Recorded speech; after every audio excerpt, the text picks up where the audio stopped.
It is 4 in the morning, and there is no alarm clock. There is only the dark, the cold, and the sound of a rooster that does not care whether you are ready. Somewhere in a barn, a horse shifts its weight and waits. A lantern is lit. A family rises.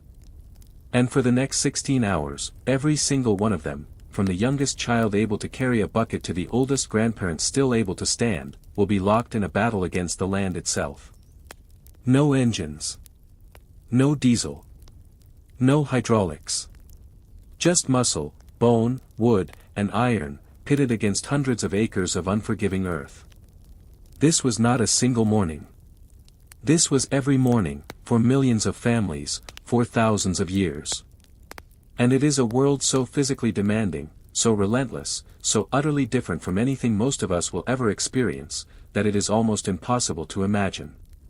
But it happened. It happened to your ancestors. And by the time you finish this story, you will understand exactly what it cost them to put food on the table, and exactly what changed the day the first tractor rolled into an American field. For most of human history, farming was not a job.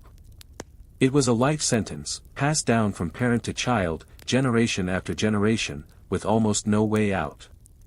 Before the tractor, before the combine, before the seed drill and the mechanical reaper, a farm ran on exactly two kinds of power, the muscles of animals and the muscles of people. That was it. There was no third option. If a field needed to be plowed, something with a heartbeat had to pull the plow.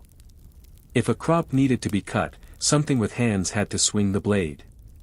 And because animals and humans get tired, get hungry, get sick, and eventually die, farming before mechanization was defined by a single brutal fact: the amount of land one family could work was strictly limited by the amount of muscle they could put behind it.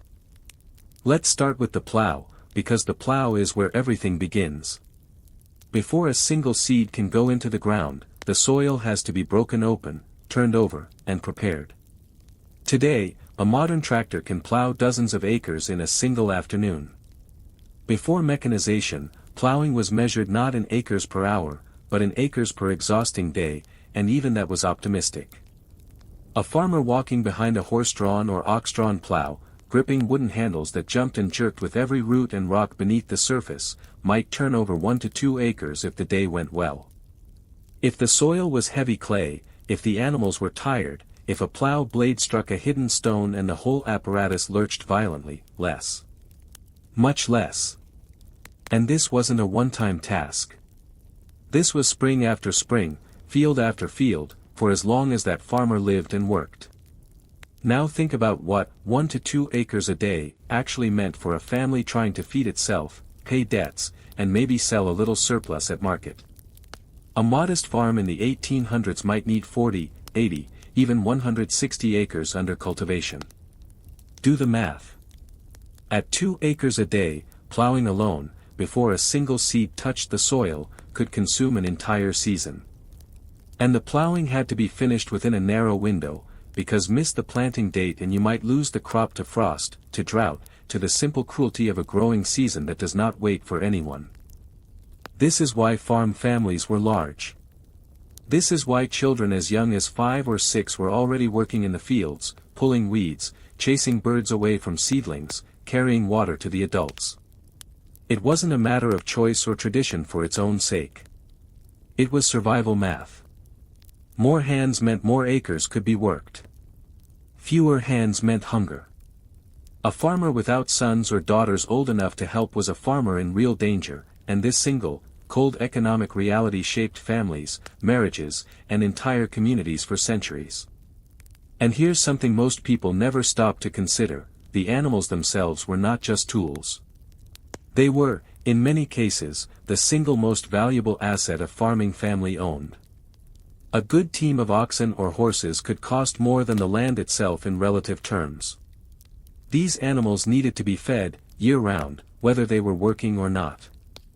They needed water, shelter, veterinary care that barely existed in any formal sense, and constant attention. If a horse went lame in the middle of planting season, that wasn't an inconvenience. That could be the difference between a harvest and a failure. Farmers didn't just work alongside their animals.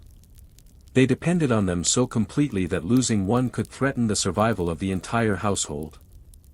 Oxen were the workhorses, quite literally, of early American and European agriculture. Slow, but incredibly strong, oxen could pull enormous loads and endure long hours of steady labor. Horses came later to dominate American farms, especially as breeds were developed specifically for pulling power rather than speed, and mules became prized across the American South for their toughness and their resistance to disease and exhaustion. But regardless of which animal a family relied on, the principle remained the same: every single task on the farm, from breaking new ground to hauling harvested grain to market, moved at the pace of a walking animal. For miles an hour, if you were lucky. That was the speed limit of an entire civilization's food supply. Now let's talk about planting, because even after the backbreaking work of plowing was finished, the real labor had barely begun. For most of history, seeds were sown by hand, in a method called broadcasting, where a farmer would walk the length of a freshly plowed field with a bag or basket slung across their body, reaching in and scattering seed across the soil in wide, practiced sweeping motions. It sounds almost peaceful, doesn't it? It wasn't. It required a rhythm and precision developed over years, because scatter too much seed and you wasted precious grain that could have fed the family through winter. Scatter too little, and entire sections of the field would produce nothing at all. And after the broadcasting came covering the seed, often by dragging a harrow, another animal-powered implement, back across the same ground to bury the seeds just deep enough to germinate but not so deep they would rot before sprouting. It wasn't until the mechanical seed drill began spreading through American and European agriculture in the 18th and 19th centuries that farmers gained a tool capable of planting seeds in even, measured rows at a consistent depth, dramatically improving both efficiency and crop yield. But here is the twist that surprises most people: even after the seed drill existed, it took decades, in some cases generations, before it reached ordinary small farms. These machines were expensive, and many rural families simply could not afford them. So while history books might tell you the seed drill was invented in the 1700s, the truth on the ground, for a poor farming family in Kentucky or rural England in the 1850s, was that broadcasting by hand remained the only realistic option well into the industrial age. Technology existed. Access to that technology was an entirely different story. Once seeds were in the ground, the waiting began, and this was its own kind of torment. A farming family's entire year, their entire survival, hinged on forces they could not control. Rain arriving too late could mean seeds never germinated. Rain arriving too heavy could wash away entire fields of topsoil. A late frost could kill young seedlings overnight. A summer drought could shrivel a crop just weeks before harvest, destroying months of labor in a matter of days. There was no insurance. There was no government safety net. There was no way to check a weather forecast on a phone. Farmers watched the sky obsessively, read signs in animal behavior, in cloud patterns, in the color of a sunset, because their entire existence depended on interpreting nature correctly. And when they got it wrong, the consequences were not abstract. They were starvation, debt, and in the worst cases, death. While crops grew, the work never stopped, because weeds do not wait for permission. Cultivating, the process of removing weeds that competed with crops for water and nutrients, was relentless, repetitive, and almost entirely done by hand or with simple horse-drawn cultivators that still required a person walking or riding behind them, guiding the blades between delicate rows of young plants. Bend, pull, drop, step, bend, pull, drop, step, for hours, for days, under a sun with no shade, no water breaks in any modern sense, and no end in sight until the entire field had been cleared. Children were put to this work constantly, because while it required less brute strength than plowing, it required patience and small, careful hands, exactly what a child could provide. And then, after months of this unforgiving cycle, came the moment every farming family both longed for and dreaded in equal measure: harvest. Harvest before mechanization was, without exaggeration, one of the most physically punishing periods any human being could endure, and it had to happen fast. A ripe field of wheat or oats does not wait patiently. Once grain reached maturity, farmers had a narrow window, sometimes as short as a week or two, to cut, gather, and process the entire crop before it began to shatter, fall to the ground, and rot, undoing an entire year's worth of labor in a matter of days. This urgency is almost impossible to overstate. Harvest season meant every able body worked from the first light of dawn until it was too dark to see, 7 days a week, with no exceptions. The primary tool for cutting grain, for thousands of years, was the scythe, a long curved blade attached to a wooden handle, swung in a steady rhythmic motion by a farmer walking across the field. A skilled and physically powerful man could cut roughly 1 to 2 acres of grain in a single grueling day, and that number assumes he could maintain that pace hour after hour without collapsing from exhaustion, which was far from guaranteed. Behind the person swinging the scythe often walked others, gathering the cut stalks into bundles called sheaves, tying them off, and standing them upright in the field in small clusters called shocks, so the grain could continue drying before the next stage. The invention of the cradle scythe, a modified version with wooden fingers that helped lay the cut grain in neater rows, improved efficiency somewhat in the 1700s and 1800s, but it still required immense upper body strength and stamina to operate for hours on end. And even with every improvement available before true mechanization, harvest remained a race against time that consumed the entire community. Neighbors helped neighbors. Extended family arrived from surrounding farms. Entire towns essentially shut down during harvest season because everyone, absolutely everyone, was needed in the fields. Once grain was cut and gathered, it still wasn't ready to eat, or to sell, or to store. It had to be threshed, meaning the edible grain had to be separated from the stalk and the husk surrounding it, and for most of human history, this was done by hand, using a tool called a flail, essentially 2 wooden sticks connected by a leather strap or chain, swung down repeatedly onto spread out grain to knock the kernels loose.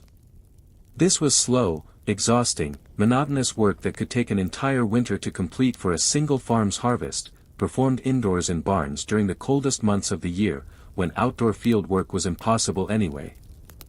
And after threshing came winnowing, tossing the threshed grain into the air, often outdoors on a windy day, so the lighter chaff would blow away while the heavier, valuable kernels fell back down to be collected.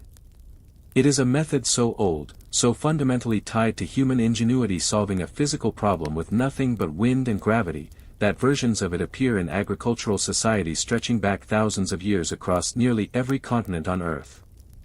Now, pause for a moment and consider the sheer scale of what has just been described. Plowing by animal power. Planting by hand. Weeding by hand for months. Cutting an entire harvest with a hand tool in a matter of days. Threshing by hand through the winter. Winnowing by hand. Every single stage required enormous, sustained human physical effort, and every single stage was vulnerable to weather, injury, animal illness, or simple bad luck destroying months of work in an instant. This was the reality for the overwhelming majority of farming families in America and around the world for the better part of human civilization, and it barely began to change until the mid-1800s, and it did not truly transform until the early 1900s. So what actually changed?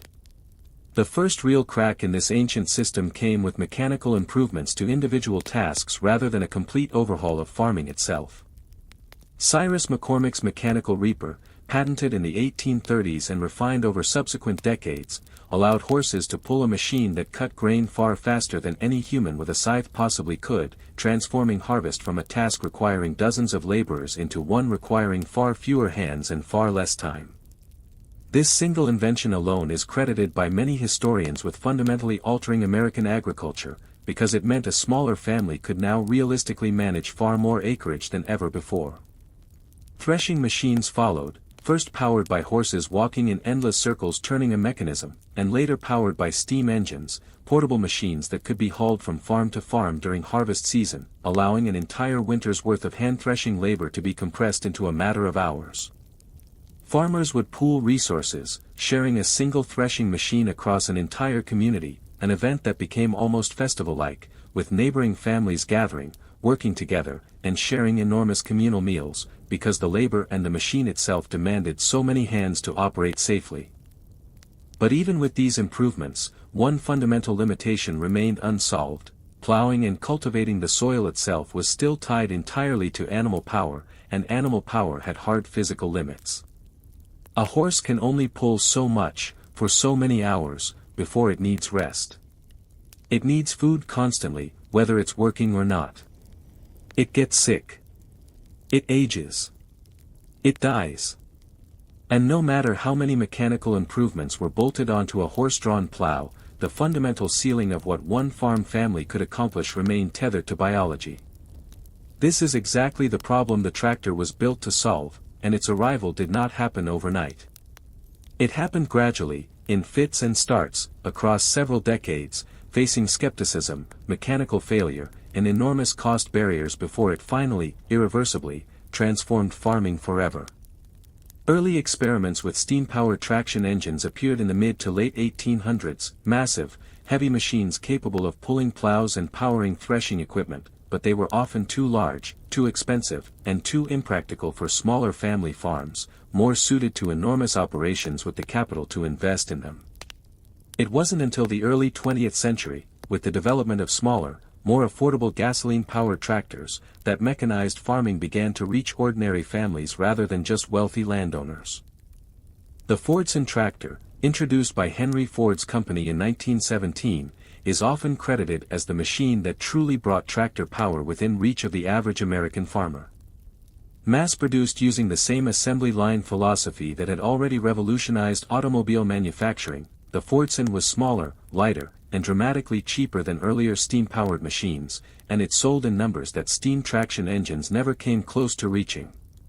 Suddenly, a technology that had once been the exclusive domain of the wealthy was, for the first time, within financial reach of a working family farm. And the impact was staggering. A single tractor, in a single day, could plow far more ground than a team of horses could manage in the same time, and it could do so without needing rest, without needing to be fed on days it wasn't working, and without the constant risk of illness or injury that came with keeping animals healthy. Farmers who adopted tractors found themselves able to cultivate far larger tracts of land with the same number of family members, or the same amount of land with dramatically fewer hands required. But this transformation, as liberating as it was in some ways, came with a cost that rippled through rural society for generations.